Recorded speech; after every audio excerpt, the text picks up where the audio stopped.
আজ পালং চিংড়ির রেসিপিটা অবশ্যই দেখবেন, কোথা থেকে পালং শাক নিয়ে এসেছি সেটাও দেখবেন।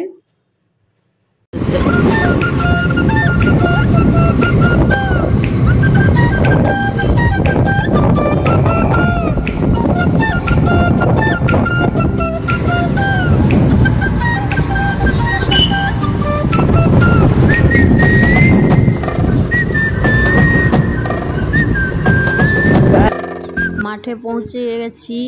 মাঠ থেকে ধান শীষ তুলে নিচ্ছি ঠাকুরের কাছে দেওয়ার জন্য। এইখানে আমার ভাই আমাদের সঙ্গে মজা করছে, বলে তোদের গায়ে জোঁক উঠে গেছে।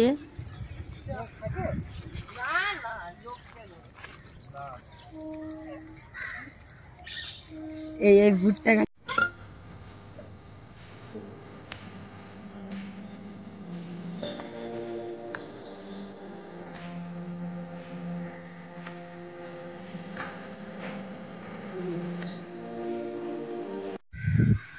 আজকে দেখেছেন আপনারা, আমি মাঠ থেকে শাক নিয়ে চলে এসেছি। তো এই শাক দিয়ে আজকে সুন্দর একটা পালং শাকের রেসিপি বানাবো। অবশ্যই আপনারা দেখতে থাকবেন। চলুন শাকটা ভালো করে পরিষ্কার করে কেটে বেছে ধুয়ে নিই। কেমন আছেন সবাই? মৌসুমীর রান্নাঘরে আপনাদেরকে অনেক অনেক স্বাগত। আজকে আবার একটা নতুন রেসিপি নিয়ে চলে এসেছি। আজকে আমি বানিয়ে দেখাবো চিংড়ি মাছ দিয়ে পালং শাকের সবজি। চলুন তাহলে চিংড়ি মাছ দিয়ে পালং শাকের সবজি বানানো শুরু করা যাক। এখানে আলু, বেগুন, গাজর, মূলো, কুমড়ো আছে। এইখানে ছোট্ট করে কচু কেটে নিয়েছি। পালং শাক একদম ধুয়ে পরিষ্কার করে কেটে নিয়েছি। এর সঙ্গে আর কি দেব সেগুলো দেখিয়ে দেব। এইখানে কিছু চিংড়ি মাছ নিয়েছি, যার জন্যে এই পালং চিংড়ির স্বাদটা দুর্দান্ত হবে। গ্যাস অন করে কড়া বসিয়ে দিয়েছি। কড়া গরম হয়ে গেছে। এবার কড়ার মধ্যে দিয়ে দেব অল্প পরিমাণ তেল।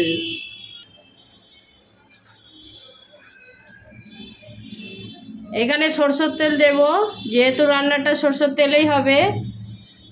তেল গরম হয়ে যাক। এবার দিয়ে দেব কেটে রাখা কচু।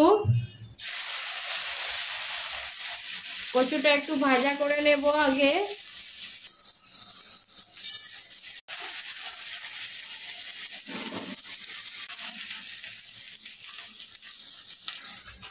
কচু ভাজা হয়ে গেছে। এবার দিয়ে দেব আলু।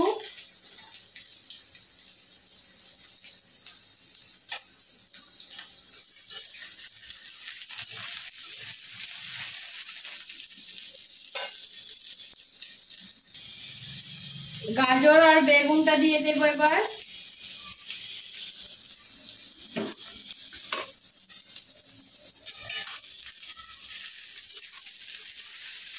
সব সবজিগুলো একটু ভালো করে ভেজে নেব আগে। এবার দিয়ে দেব কুমড়ো।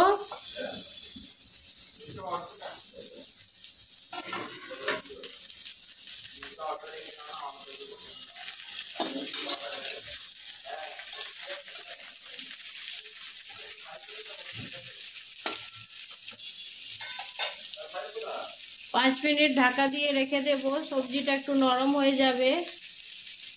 সবজিগুলো সব খুব সুন্দর করে ভাজা হয়ে গেছে। এবার দিয়ে দেব পরিমাণ মতো নুন।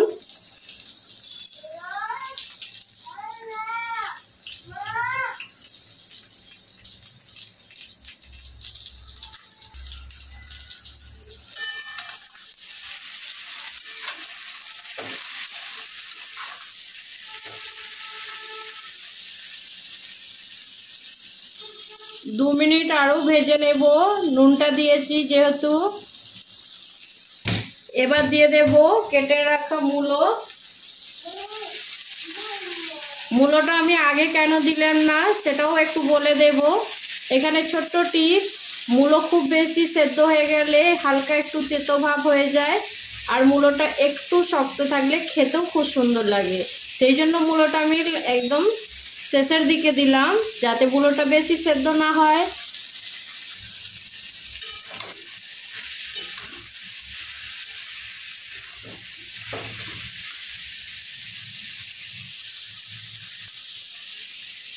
1 মিনিট হালকা ভেজে নেব। এবার দিয়ে দেব পালং শাক। পালং শাকটাও একটু সবজির সঙ্গে ভেজে নেব ভালো করে।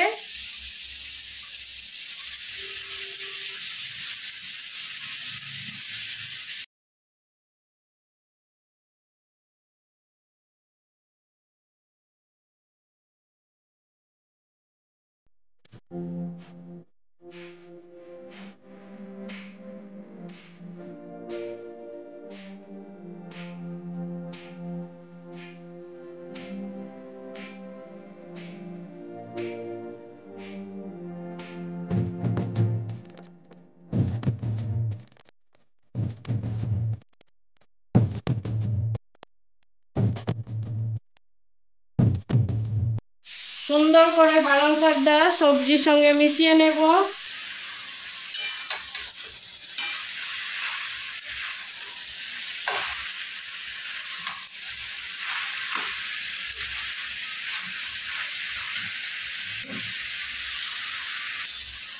শাক ভাজা হয়ে গেছে, এবার দিয়ে দেব পরিমাণ মতো হলুদ,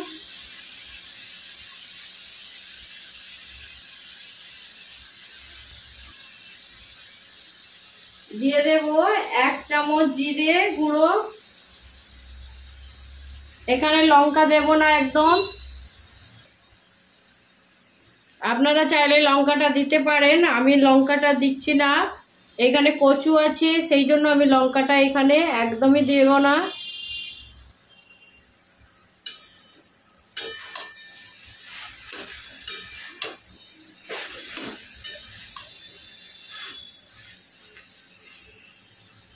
সবজিটা এখন 5 মিনিট ঢাকা দিয়ে রেখে দেব।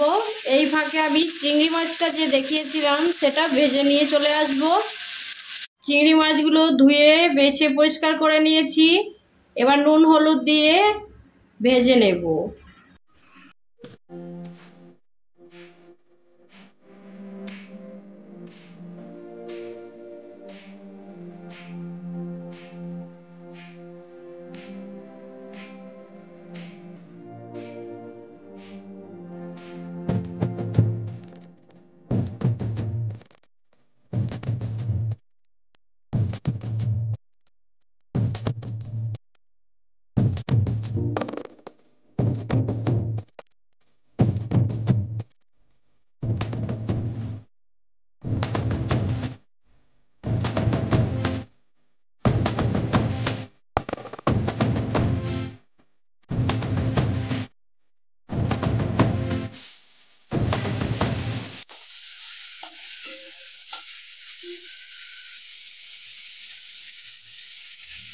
চিংড়ি মাছটা ভেজে নিয়ে ফিরে আসছি।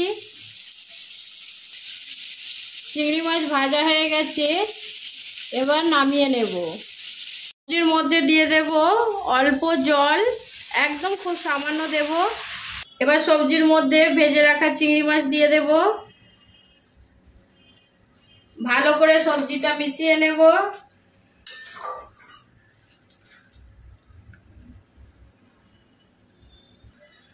এবার দিয়ে দেব 1/2 চামচ চিনি। চিনিটা দিলে সবজিটা খেতে ভালো লাগবে, সেই জন্য অল্প পরিমাণ দিলাম, আপনারা চাইলে দেবেন, না দিলেও হবে। চিনিটা সবজির সঙ্গে খুব ভালো করে মিশিয়ে নেব। এবার 2 মিনিট ঢাকা দিয়ে রেখে দেব। ফোড়ন দিয়ে দেব। এইখানে ফোড়নের জন্য নিয়েছি 5 ফোড়ন, 2টো তেজপাতা, 2টো শুকনো লঙ্কা।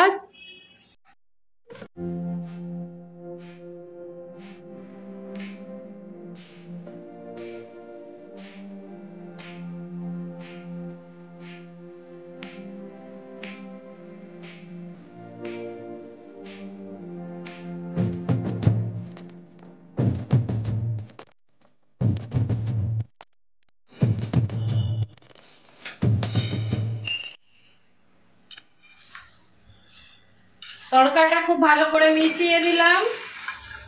এবার গ্যাসের ফ্লেম বন্ধ করে দেব। পালং চিংড়ি একদম রেডি হয়ে গেছে। গ্যাসের ফ্লেম বন্ধ করে দিলাম। আজকের এই পালং চিংড়ির রেসিপি আপনাদেরকে কেমন লাগলো অবশ্যই কমেন্ট করে জানাবেন। একটা লাইক আপনাদেরকে চাইতেই পারি, অবশ্যই একটা লাইক দিয়ে দেখবেন। যারা নতুন বন্ধু হয়ে আমার চ্যানেলে আসছেন অবশ্যই আমার চ্যানেলটা সাবস্ক্রাইব করে, আপনাদের সাপোর্ট খুব দরকার। আপনাদের সাপোর্ট পেলে আমি এগিয়ে যাব। অবশ্যই একটু সাপোর্ট করবেন, সবাই আমার পাশে থাকবেন। এইরকম নতুন নতুন রেসিপি নিয়ে খুব তাড়াতাড়ি আবার চলে আসবো আপনাদের কাছে। সবাই ভালো থাকবেন, সুস্থ থাকবেন, বাই।